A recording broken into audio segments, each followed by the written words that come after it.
नमस्कार। सोचिए, एक इतना बड़ा साम्राज्य जिसने लगभग पूरे उपमहाद्वीप पर राज किया और वो अचानक ढह जाता है। तो फिर उसकी राख से क्या निकलता है? आज हम ठीक यही देखने वाले हैं। मौर्यों के पतन के बाद जन्मे ब्राह्मण साम्राज्य की कहानी। एक ऐसा दौर था ये जिसने भारत की दिशा हमेशा के लिए बदल दी।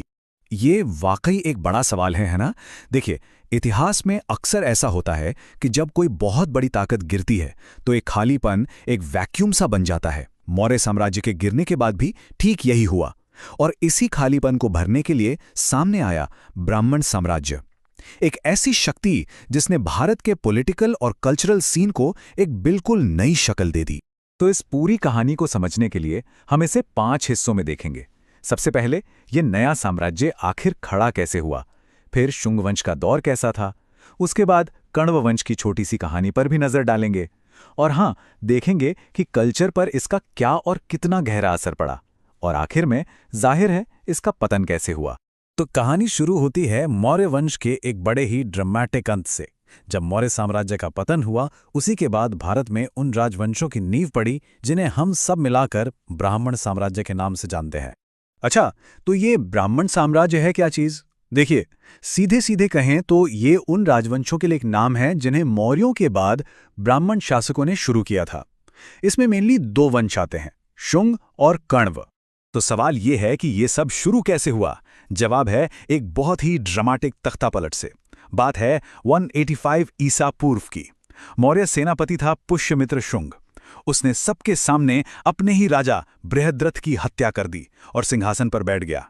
बस इसी एक हिम्मत वाली लेकिन क्रूर घटना ने भारत में एक नए दौर की शुरुआत कर दी। चलिए, अब बात करते हैं शुंग राजवंश की।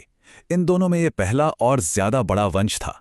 इनका राज 1 सदी से भी ज्यादा चला और भाई, इनका जो दौर था ना, वो चुनौतियों और कामयाबियों दोनों से भरा हुआ था। तो शुंग शासन की खास बातें क्या थीं? इसके फाउंडर पुष्यमित्र शुंग ने राजधानी पाटलिपुत्र से बदलकर विदिशा कर दी। फिर मौर्यों का झुकाव बौद्ध धर्म की तरफ था, है ना? इन्होंने उसके उलट वैदिक परंपराओं को फिर से जिंदा किया। यहां तक कि अश्वमेध यज्ञ जैसे बड़े बड़े अनुष्ठान भी करवाए, जो उस जमाने में ताकत की निशानी माने जाते थे। और सबसे जरूरी बात, इन्होंने विदेशी हमलों से अपने साम्राज्य की सरहदों को बखूबी बचाया। उनकी मिलिट्री पावर का सबसे बड़ा सबूत था यूनानी आक्रमणों का सामना करना।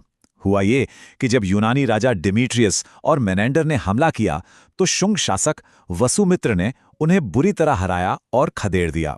और ये जीत उस समय नॉर्थ वेस्ट इंडिया में शांति बनाए रखने के लिए कह सकते हैं बहुत ही ज्यादा जरूरी थी। अब देखते हैं कि सत्ता शुंगों से कण्वों के हाथ में कैसे गई। और मजे की बात यह है कि यहाँ इतिहास ने खुद को दोहराया। बिल्कुल जैसे शुंग सत्ता में आए थे एक तख्ता पलट करके, ठीक वैसे ही उनका अंत भी एक तख्ता पलट से ही हुआ। इस बार उनके ही एक मंत्री ने आखिरी राजा को गद्दी से हटा दिया। यहाँ दोनों राजवंशों का एक छोटा सा कंपैरिजन है। एक तरफ हैं पुष्यमित्र शुंग, जिन्होंने एक मजबूत वंश की नींव रखी जो 112 साल तक चला। दूसरी तरफ वासुदेव कण्व, उनका शुरू किया हुआ वंश सिर्फ 45 साल ही चल पाया। इससे एक बात तो साफ हो जाती है कि भाई, पावर हासिल करना एक बात है और उसे संभाल कर रखना वो बिल्कुल अलग बात है।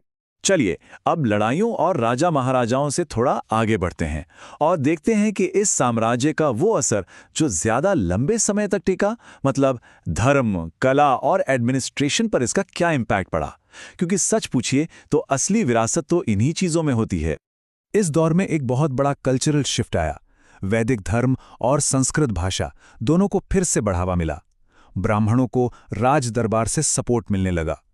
अब इसका सीधा असर पड़ा बौद्ध धर्म पर, जिससे अब पहले जैसी रॉयल पैट्रोनेज यानी शाही मदद नहीं मिल रही थी। लेकिन इंटरेस्टिंग बात यह है कि इसके बावजूद कला का विकास रुका नहीं। इसका सबूत हमें भरूच स्तूप और उस जमाने की शानदार मूर्तियों में देखने को मिलता है। एडमिनिस्ट्रेशन में भी एक बड़ा चेंज आया। देखिए, मौर्य साम्राज्य जाना जाता था अपने हाईली सेंट्रलाइज्ड कंट्रोल के लिए, मतलब सब कुछ राजा के हाथ में। लेकिन ब्राह्मण साम्राज्य में ऐसा नहीं था। यहां शासन थोड़ा डिसेंट्रलाइज था।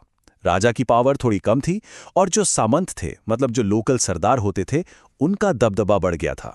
कहते हैं ना, जो ऊपर जाता है वो नीचे भी आता है। तो अब हम अपनी कहानी के आखिरी हिस्से में हैं। अब ये समझना है कि आखिर वो क्या वजहें थीं जिनकी वजह से ब्राह्मण साम्राज्य का पतन हुआ। ये टाइमलाइन हमें इस दौर के अंत की पूरी कहानी बताती है।